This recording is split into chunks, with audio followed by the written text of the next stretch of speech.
aqui vale a pena nós estudarmos uma cláusula, a cláusula hardship. A cláusula hardship. Essa cláusula, ela tem como fundamento o direito contratual internacional.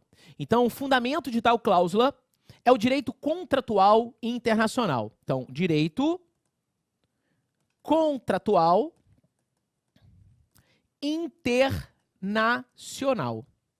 Direito contratual internacional. Agora, acontece que, por uma situação econômica, política ou mesmo social, pode haver aí alteração no equilíbrio econômico desse contrato. Uma situação política, social, por exemplo, pode haver uma alteração no contrato.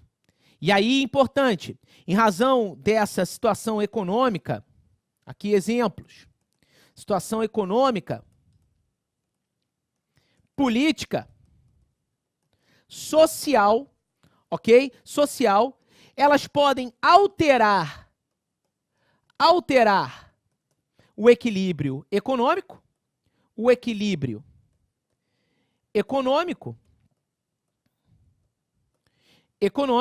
do contrato.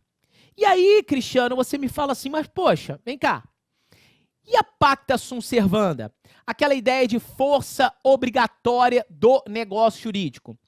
A pacta sunt servanda, ela será mitigada com a presença da cláusula hardship, porque as partes aqui pactuam tal cláusula e estabelecem, a gente vai estudar isso, os motivos que podem aí estabelecer uma revisão do contrato. E essa revisão do contrato pode se dar por uma função de uma causa aí econômica, social, política, que venha a alterar o equilíbrio do contrato. E aí, consequentemente, a pacta sunt servanda, a força obrigatória do negócio jurídico, ela será mitigada, sim, temperada, abrandada por essa cláusula que tem a aplicação no direito contratual internacional. Cláusula essa estipulada pelas partes, a chamada cláusula hardship. Bom, aqui, como disse, ela se aplica nos contratos internacionais de comércio. Contratos internacionais de comércio, tá? Perfeito? Então, a gente observa isso. E a doutrina francesa, através do Instituto Internacional da Unificação eles falam, Instituto Internacional la Unification do Droit Privé, ou seja, do direito privado, tem aplicação da cláusula hardship, aí que está aí na sua tela, e essa é uma situação em que é facultada, deixa eu inserir para você essa observação, facultam as partes aqui, facultam as partes a inclusão da cláusula mencionada, né, a cláusula hardship, estabelecendo, olha aqui o ponto, estabelecendo, ponto fundamental, hein?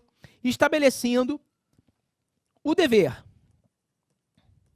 de readequação contratual para fatos supervenientes. Olha aqui, meu amigo, você que me acompanha no direito civil. Aqui sublinho o ponto fundamental, ponto central da cláusula hardship. Pela liberdade de contratar, as partes facultam, então, a elas a inclusão da cláusula hardship, estabelecendo o dever de readequação contratual por fatos aí de natureza superveniente. Então, essa cláusula, ela permite, como já falado, que as partes estabeleçam quais serão os efeitos, quais serão os eventos que caracterizam a sua incidência. Qual é o evento, quais serão os eventos que caracterizam a sua incidência. Então, as partes têm essa liberdade de contratar, essa autonomia, para que estabeleçam ela quais os eventos, sejam políticos, sociais, como dito, volta aqui na tela, políticos, sociais ou econômicos que irão caracterizar a incidência da cláusula hardship. E aí você me pergunta o seguinte, Cristiano, mas então qual é ou quais são as funções da cláusula hardship? Uma primeira função dessa cláusula, nós podemos dizer que é evitar a dissolução do contrato. Lembrem que a ideia central é conservar, sendo a resolução, a dissolução, o término, a última ratio. Então, evitar a dissolução do contrato. E número 2, a renegociação das cláusulas.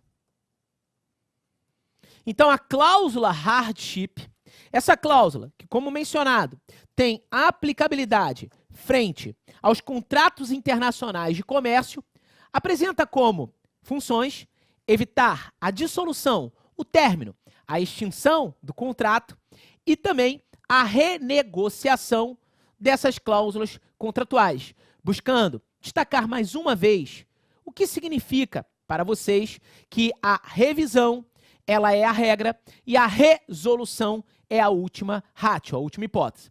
Mas, relembro, a cláusula hardship é algo estabelecido pelas partes, estabelecido o evento que irá acarretar a ideia de se revisar. Como dito, e aqui eu volto, as partes facultam a elas a inclusão dessa cláusula, estabelecendo o dever de readequação contratual por fato superveniente.